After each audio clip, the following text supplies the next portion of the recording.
Today I'm going to actually share with you the system we are creating at IBM Research, and now actually part of the newly formed IBM Watson Group. It's called System U. The whole idea here is how can we computationally discover personality traits of individuals from their actually digital footprints left on social media. So here is kind of a brief outline for my today's presentation. So I'm going to talk a little bit about motivation and then an overview about the work, as well as a live demo if the internet actually works here. And then I'll tell you more about the methodology behind the scene, and then the validations we have actually already done, and the brief summary. So it's perhaps every enterprise's dream is that they have the ability to serve their customers on the individual basis. So this can cross from consumer product companies to banking to retail to actually financial or business. However, what we mean by individualization at scale, actually it entails two sides of the story. First one, it is when you want to offer really personalized services or products, the enterprise is really required to understand each individual customer beyond his or her behavior. So not only you want to know what this person actually has bought and will buy, actually really want to go deeper to understand why this person does so and what made her or him tick. So this is talking about to understand the intrinsic traits of individuals at a deeper level, their cognitive level, their psychological level, and their emotional level.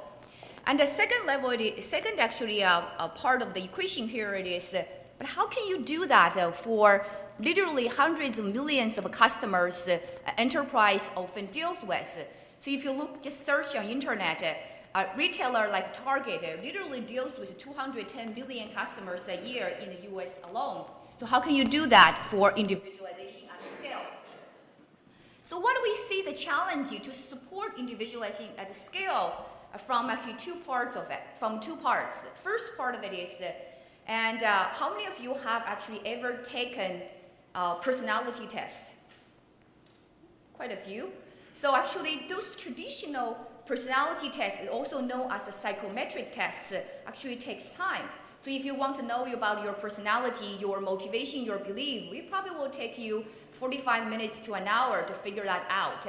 And not just that, and those tests actually, the tests themselves don't change, but your answers may change. So which means it is the reliability and the freshness of the test results are questionable. So you have to ask those people, keep taking the tests.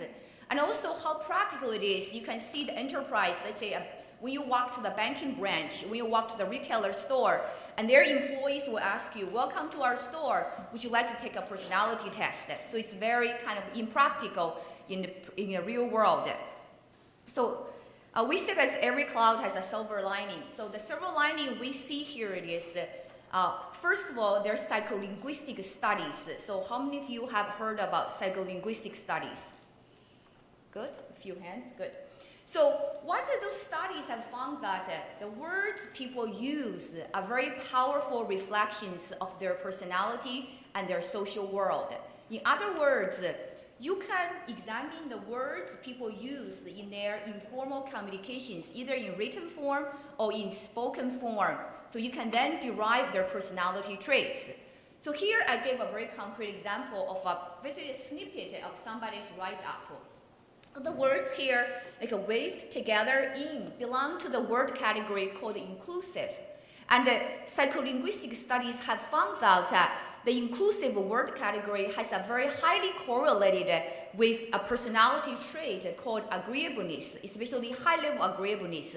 So as you can imagine, if we have a way to examine the words and the usage of the words and the frequency of this word's usage, then we can potentially derive the personality traits of a person, of an individual, from the linguistic footprints produced by this individual.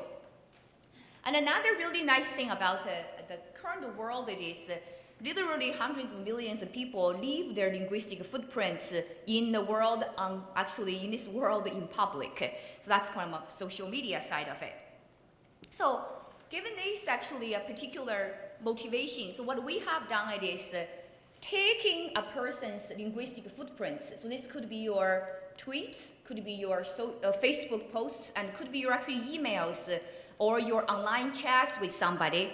And we have developed a set of personality analytics engines, if you will, which I'm going to go a little bit more detail, and to automatically derive a personality portrait of an individual.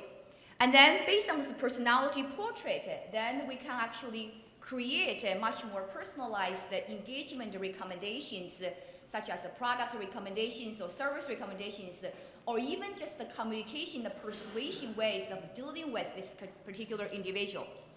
So before I'm going to the methodology side, I want to actually show you a particular few portraits. So kind of to share with you how we should read a portrait derived by a system like ours. So before going that, I just wanted to actually mention where we are in terms of how we compare our work to actually the rest of the world in the social media analytics landscape. So at a kind of many of you probably know the state of the practice. On the bottom here it is, there are many companies and many research focusing on the social media monitoring and reporting, right? So you can let the company to listening to what their customers have said about them and engage with their customers by actually answering, replying to the customer's requests or complaints. Of course, publishing the company content on social media. So the second tier, I call it the state of the art. Once you have the listening and the reporting capability, then you go to the next level by really trying to understand what people are saying in terms of their sentiment, but still remaining at a very high level in terms of what we call the aggregate level, right? So those analytics will enable the enterprise to answer questions such as, so what does people feel about my brand? What are positive aspects they know about their brand that they have experienced? What are negative aspects? So our focus is really on the top level. We call it analytics of the individual. So using the analytics of the individual, the questions we really want to answer it is, who is this individual like? What does this person value? What motivates her? Basically, what makes her tick, right? And also, what is this person's taste and style? So next, I'm going to go to several very concrete portraits that are automatically derived by our system to show you how we read a person based on the personality portrait. So you can see here it is. This is actually my portrait derived from my tweets. So you can see from here it is. Just trying to go. So as you can see here it is. We have about like three big sectors. One is the Big Five. So Big Five is also known as the ocean personality traits. So how many of you have heard of a Big Five? Okay, a few. So Big Five talking about it is, O means how open you are, which means are you open to experience or are you willing to listen to new things, are very imaginative. So C, which means the conscientiousness, how orderly, how effective, how efficient a person actually cherishes versus somebody who is more carefree, more easygoing. And E means extroversion versus introvert, right? How social, how actually friendly a person might be. And agreeableness, which means how a person is willing to comply or willing to actually cooperate with other people. And a neuroticism, which means how sensitive a person is to the environment, and especially to adversary environment and to coping with problems. And so besides the Big Five, we also derive another set of personality traits called the fundamental needs. This is pretty much based on the psychologist Maslow back in 1943. So those fundamental needs pretty much drive people make economic decisions. So for example, some people who are very picky and some people who are much more practical. So if you look at mine, I'm actually on the slightly on the pickier side, right? And also, I'm a desire for perfection. And by the way, on the Big Five traits, somehow I did complain a lot about something. You can go take a look at it. So I'm kind of showing very little bit sensitive to environment and also short-tempered. And I guess you can tell why I'm just standing here for.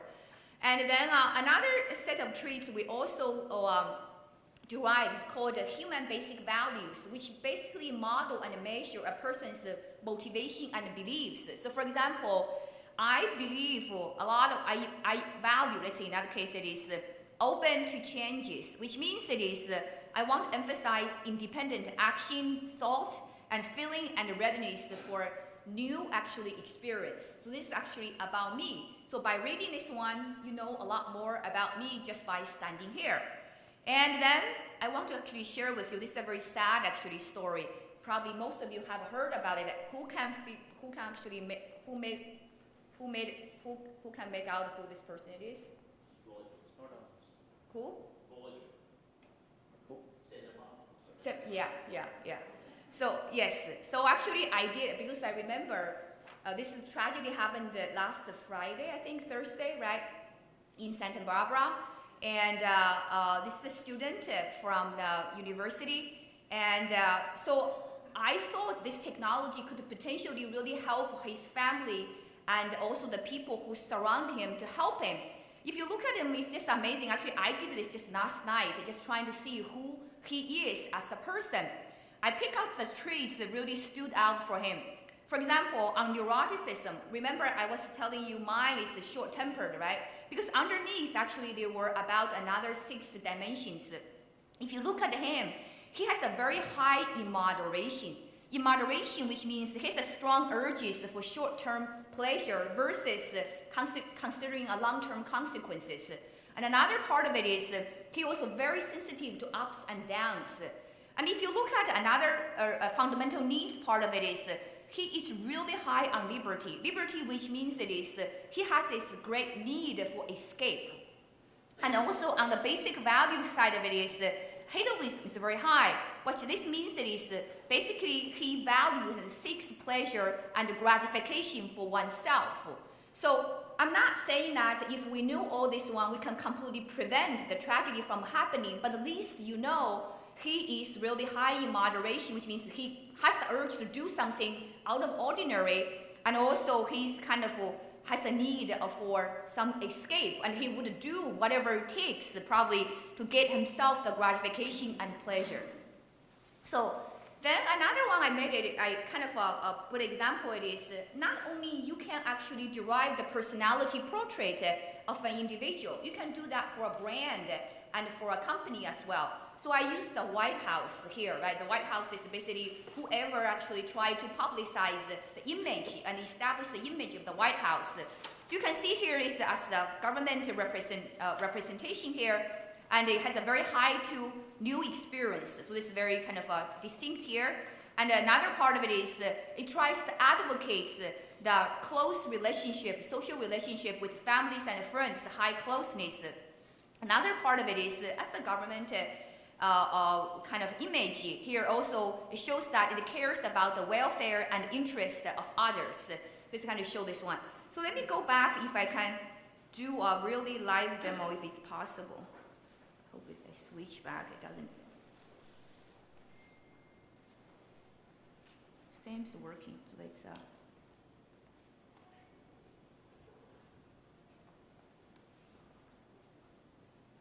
because live demo is more fun. You don't really need to know how this works because you can look up our papers and read them.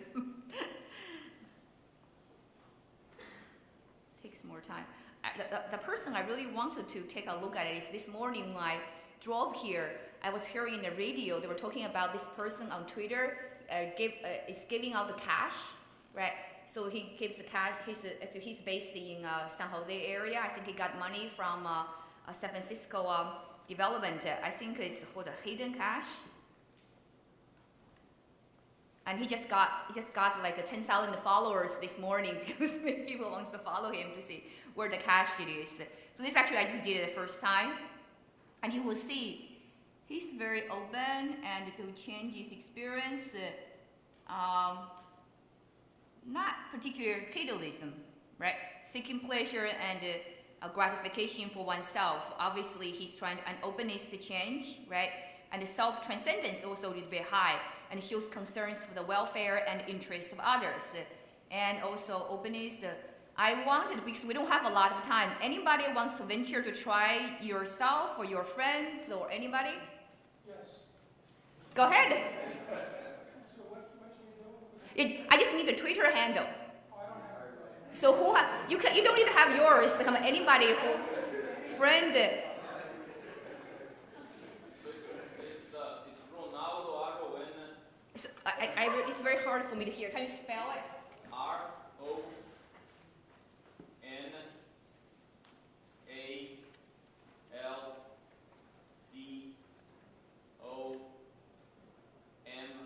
M, right? E-N for Nancy. Okay. E. Another E? Yeah. Z for zebra. Z, right? That's the Z or E? Z for zebra. E and Z. Okay. Menes? And then E-S. No. Is this one? No. No. E-S. Okay, I'm sorry. R-O-A-D-M-E. Oh, N-E-Z-E-S. How many tweets do you have? Wow, 3,500. We have enough of yours to analyze. So many questions may have. So how many do we need? Actually, we did a lot of studies on many studies on this one. So we found out that we need at least 2,500 to 3,000 words to get your portrait to be stable. As if we use all of your tweets, right? So it's within 90%. So, I think you came up already. So, you have a very low level of agreeableness. Are you argumentative? Or maybe you are kind of just opinionated.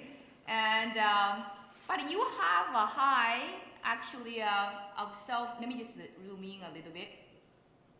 High of self-enhancement. Self-enhancement, which means it is, he seeks personal success, right? And wants to actually continually improve upon oneself, and also have a high level of self-expression, which means discovering asserting one's identity. And I think you have 3,500 tweets, which means probably that's what you want to do. And let me just, as I said, you can actually zoom in at this adventurousness, right? And actually, let me see, you don't have a lot of artistic interests, at least I haven't show it in your achievement striving, which is actually highly correlated with your self-enhancement. And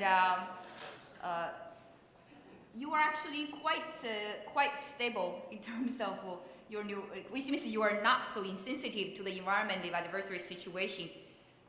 So I'm close to accurate, or I have to hear the witnesses. It's like going to a psychologist, I don't know.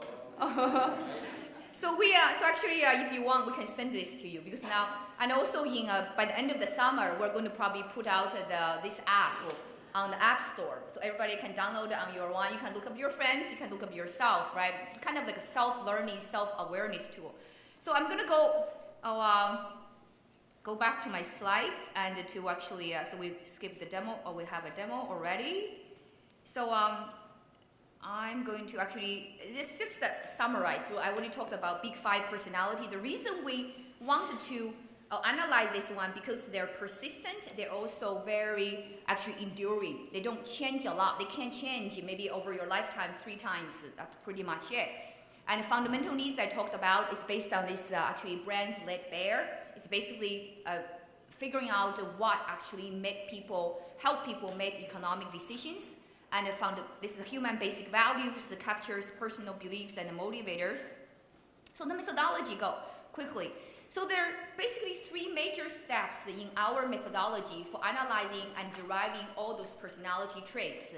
The first step is we're very lucky. In-house, we have psychologists. So we design those large-scale psychometric studies and to collect the ground truth, and as well as the linguistic evidence.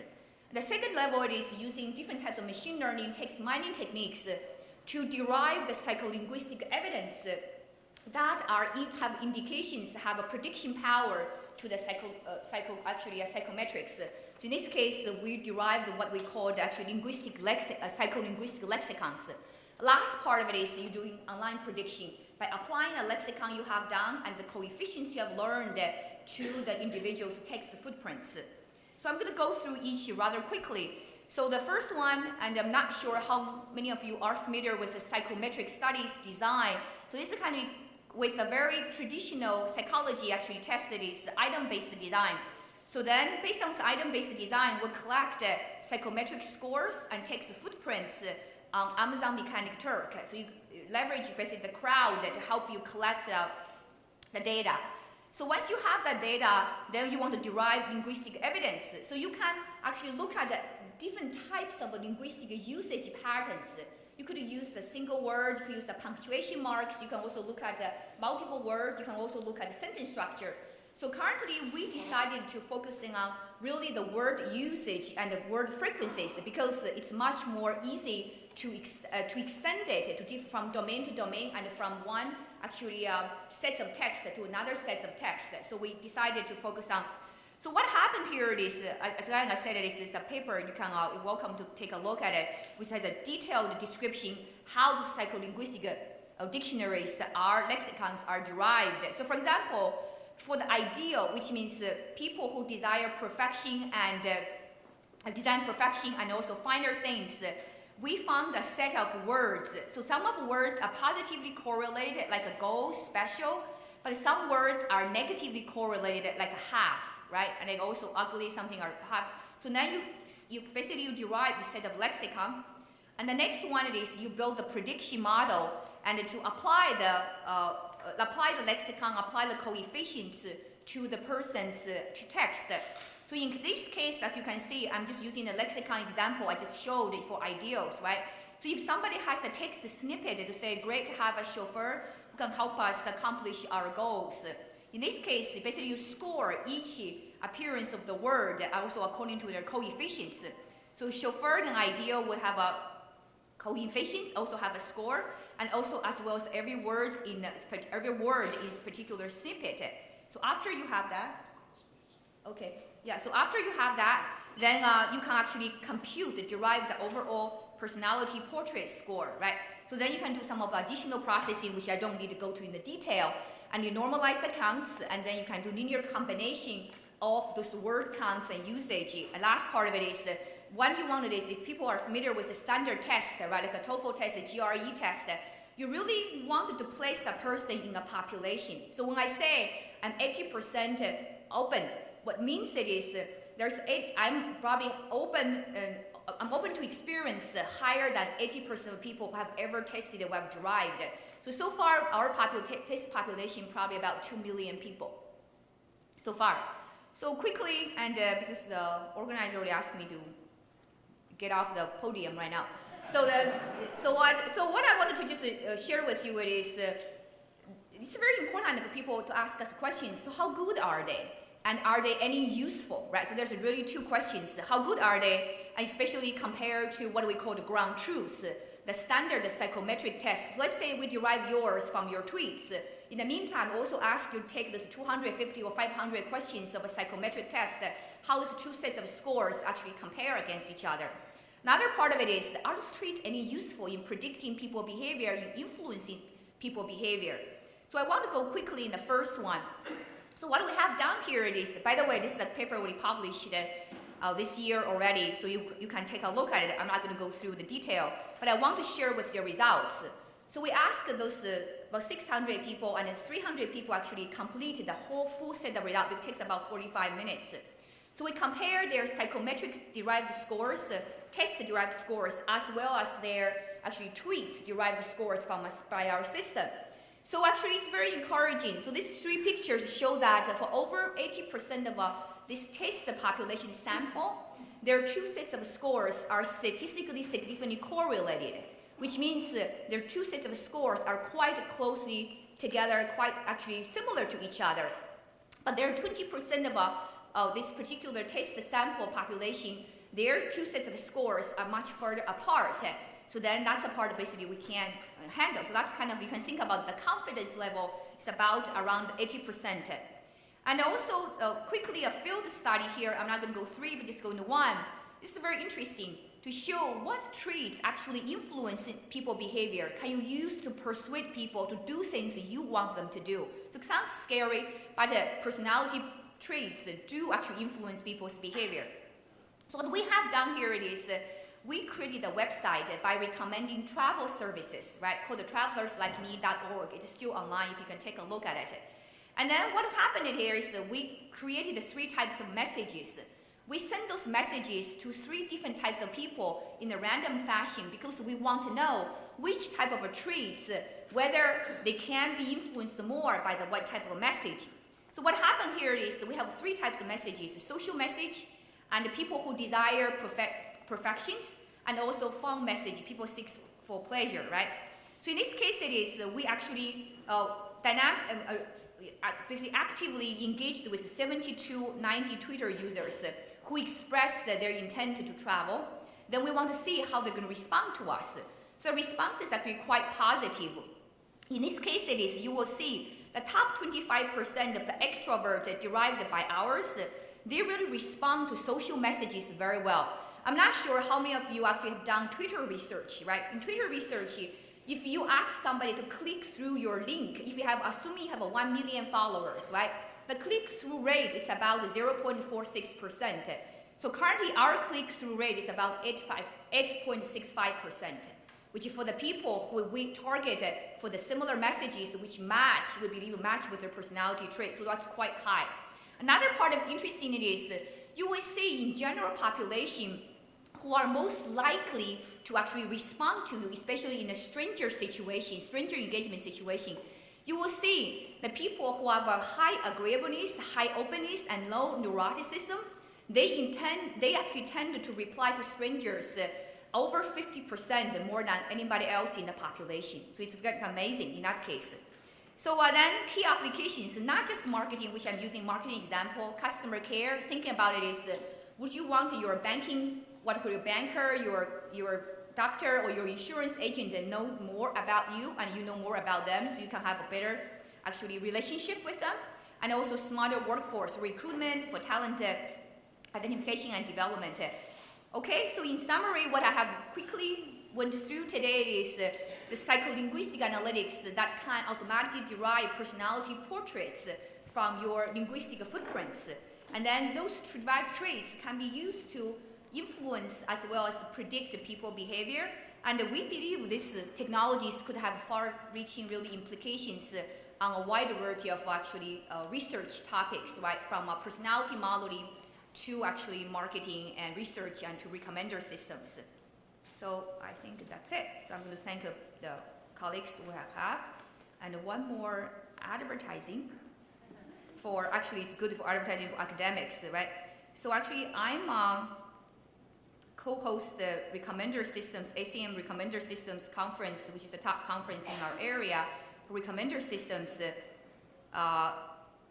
in the Bay Area this fall. So if you're interested in, please join us then in actually in the Bay Area, Foster City. Great, thank you.